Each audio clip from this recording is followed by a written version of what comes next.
Hey guys, I'm doing a quick little video just to go over my top 5 gods in ranked for 11.2. I should have done this for 11.1, so it's kind of mixing the two together, but the top 5 gods are still pretty apparent to me, at least in my opinion. Obviously, these are skill dependent, you know, so don't play them if you can't play them, but let's start. Okay, number 1, we're right on it. This is my website, by the way. It's Ares. They did nerf Horrific this patch, however, I don't really care too much. I just think the early game value you get from Horrific is really broken still. Still really good with Ares and setting up your own chains. Late game, you buy the Blink. You can go Blink first if you want to, but you don't really have a second option. You can go Blink Thorns, you can go Blink Aegis if you're into an Execute. I wouldn't really recommend it. I recommend going Blink second and then late game Blink Horrific ult. They can't kill you while you're ulting. They didn't nerf Mystical, they didn't nerf Void, they didn't nerf Pridwen, they didn't nerf Dagger. And the only thing they got nerfed was Horrific. Obviously with the leveling order here, still recommend point skipping at level 3, sorry, for the double chains. Ares really broken right now. Really good into a lot of meta picks as well, especially junglers besides like your Thor and your Thanatos. He's good into everything else pretty much. Ares is my number 1 right now. My number 2 is going to be Charon. Charon definitely plays a lot differently to Ares. I have recommended going meditation now with the Horrific change. Charon's really annoying. He's the highest win ratio guardian in the game right now in support. Obviously, his build's a lot different. These two, I would recommend doing kind of whatever the hell you want. These double stacking into Chronos Pendant is the most broken build in Charon in the game. It's not even close. Once you play it and once you feel it, you will know exactly what I mean. Obviously, starting with your 1, but maxing your 2 first so you can start taking poke trades. I recommend upgrading your relics once they've upgraded for free to the 2nd tier to upgrade them to 3rd rank. Usually, you'll see me with full War Banner or Spartan Flag, usually War Banner. Full Cloak, full Thebes, full Chronos Pendant, full Meditation, and full Bracer, and that's just to control an area and let your mage walk up for poke. As your mage walks up for poke, you 2 the enemy. Your mage gets a shield after hitting the enemy, so they can't be engaged on. So you win the poke battle. You give them cooldowns, you give them a movement speed. It's really busted with Charon. So Charon's one of my top gods right now. Also broken in laning phase 2 as well. Then we're going to move on to Ganesha. Now Ganesha is a lot different than these guys. Because he's very low pressure. The good thing about Ganesh is that when you get to late game, he's absolutely busted when you get more than 30% CDR. That's why you see a rare Pridwen rush on Ganesh. This is a very common start in the SPL last year. Very similar relic playstyle to Charon. All you do really is lob your ult on the back line, and then lob your ult on their back line or front line, and then peel for your back line. Super easy. Late game you can get, I think it's, the thing is I'm trolling because I had Bauble last time I played him, so it was 37.5 second cooldown, but it's around 45 seconds I think for full CDR Ganesh ult. And the reason that's so good is because it means you can ult 3 times before a Horrific comes up. Horrific being 120 base cooldown now I think when upgraded. So you can ult almost 3 times in a row. So yeah, really, really strong god. Eldritch Dagger perfectly good with Bracer. You can build that on a god like Charon as well. Just be careful not getting run over early game. Your power spikes are level 5, 9, 13, which is when you can get your points in your ultimate. He's very ultimate dependent. Don't fight without your ultimate. Ganesh is one of my top gods right now. Next up, we're scrolling all the way back up. Number 4 is going to be Achilles. Achilles is a warrior. So it plays differently, again, than the Ganesh. Plays more like the Ares probably, but a physical version. Ignore this builds thing, it's obviously update. It's not up to date. It's up to date, but that is not up to date. Whatever.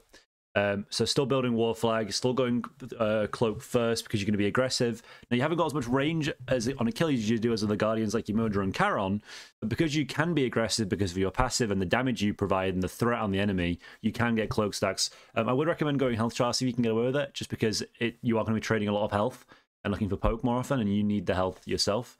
Void Shield, just because when you're a physical support, usually there's a 50-50 chance you're going to be 4 physical. It's not a bad thing because you've got the Execute, so that's why it's allowed.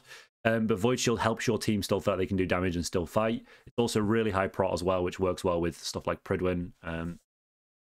Void is just something I recommend. Haven't really got a good magical item on Achilles. You don't really weave autos in.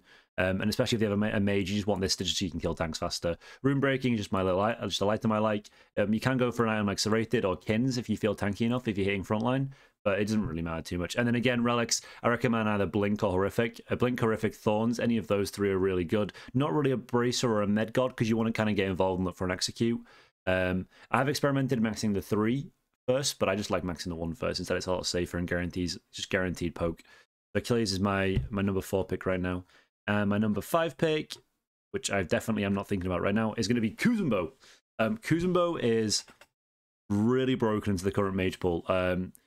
So obviously his 2 is one of the strongest abilities in the game. It does get countered by... It does not get countered. It does well. It does poorly against gods like Khepri, against gods like Hel, against gods like Charon. Those 3 have good matchups into Kuzenbo just because they provide so much safety to their backline. But this god with the Abyss build, you think, he's not that tanky. Well, first off, Kuzenbo passive is a lot of mitigation. Thorns mitigation. You've got 4 defense items here.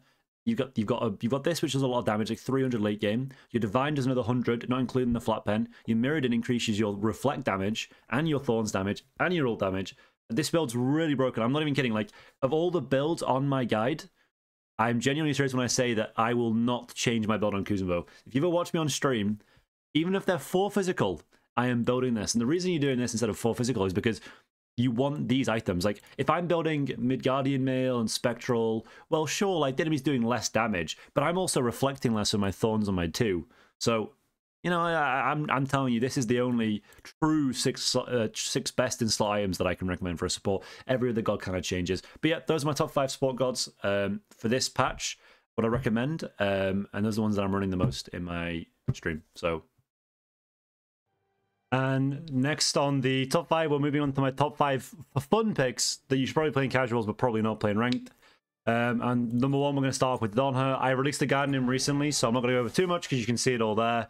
Onher's just a really fun, very high damage, high CC, high mobility god. Very obvious build path with the War Banner, Cloak, Void Shield, Shogun's XC Binding. Does a lot of damage, gets really involved. Feels more like a warrior when you play him. When you build him the way that I'd recommend to build him. Probably my favorite Honor support. Probably also my most played god in general. Second up, we have Artemis. Artemis plays a lot differently to Onher. Artemis, rather than going for big, hitting hard and very often, with Artemis you actually want to abuse her 2, which is an attack speed stim. You actually wanted to build War Banner, Cloak, because you have the range 3. Oh, that's Spirit's Throw, that's the wrong one. Cloak, you go for Berserkers, and the reason you go for Berserkers is it's the highest attack speed item in the game. I believe it's up there anyway. And then you're going to go for a Shogun second. So you've got 45% from this, including the passive. 40% from Shoguns, including the passive. You get like 25% from this or something. Then you're going to build into Kins. And you're also going to build into Silverbranch. But the reason you're not going for the Void Shield is because you don't need penetration with this. Because you don't need penetration. It's not going to make a lot of sense, but you try this out in game. This 6 slot. When you get your extra 30 protections from your Cloak, you're going to end up around 220 of each. 200 magical, around 190 magical, 220 physical. When you press 2 late game, the amount, and with your War Banner, oh sorry, you go Spartan Flag, I've lied to you, Spartan Flag. When you get to late game, with your Spartan Flag drop, your Shogun's Aura, your Berserker's Aura, or your Berserker's passive, your 2, you have max Silverbranch passive, which means you go from 55 power all the way up to 160. So this item alone is giving you more power than 3 Jotuns. Late game, you will be able to one-shot anybody. You auto, blah, blah, blah. Smash them up. On Artemis, the only thing that's important is making sure you place your traps after you ult, so you can CC chain them, and 3ing in between to make sure you're applying your passive. She's really fun. Definitely a low-pressure character. Definitely a casual god. Really fun against the late game, though. Secondly, we're going to go with Nuar. Nuar is actually more traditional of a support mage, just because she has the root, which comes up so often into the minion stun combo. So you can root, auto, 2, 3, so it's a bit of a CC chain. It also shreds 60 magical protections when all 3 minions dash. You've got an invis to go through ward vision, so you can sneak gank people. It does make sounds, you have to use it very early on. You've got 3 for long range poke that you can use on the Bastions, for example, to get a goal lead. You've got your ult, which applies Reaver to everyone, which I recommend buying Reaver. You've got your global vision, you've got your damage, you've got your assist. You get your late game, remember, or in the mid game. If your team's getting a guaranteed kill and you want to get farm, just ult, split the XP and gold, get yourself ahead, you know. I actually recommend starting with the 3 and maxing the 2 first, because they do increase the amount of soldiers that spawn, increase the magical prot shred and the basic attack damage, and the other support can't kill the minions because they're so tanky, because they do scale off your health. So early game, you can minion any support and they have to run away from them. So it's actually quite good. Quite good damage. The recommended build with Nuar is going to be War Flag, and the reason is because you're using your roots a lot. So we're going to be going for War Banner, Cloak again, because you've got the range. Now, I recommend going Shoguns.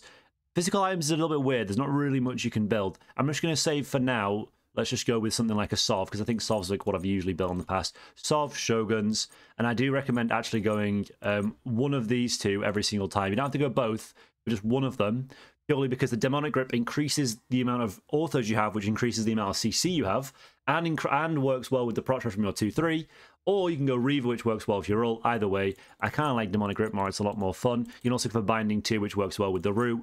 Relics, you just go for something like a Sprint and a Horrific, or a Sprint and a Shell, just so you can 2-3 a tank and then enable your team and go up in the air and your team gets vision. Which is really fun though. Again, a casual god, but still one of the more fun ones. The next card we're going for is going to be Itchel.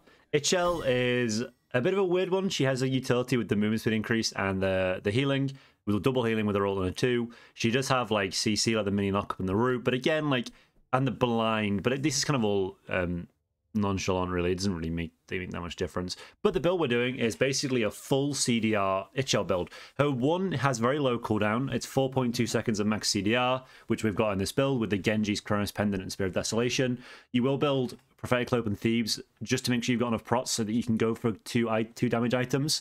You also got Meditation and Beads. So basically what's going to happen late game, you're going to walk up 3, 2, 1 someone.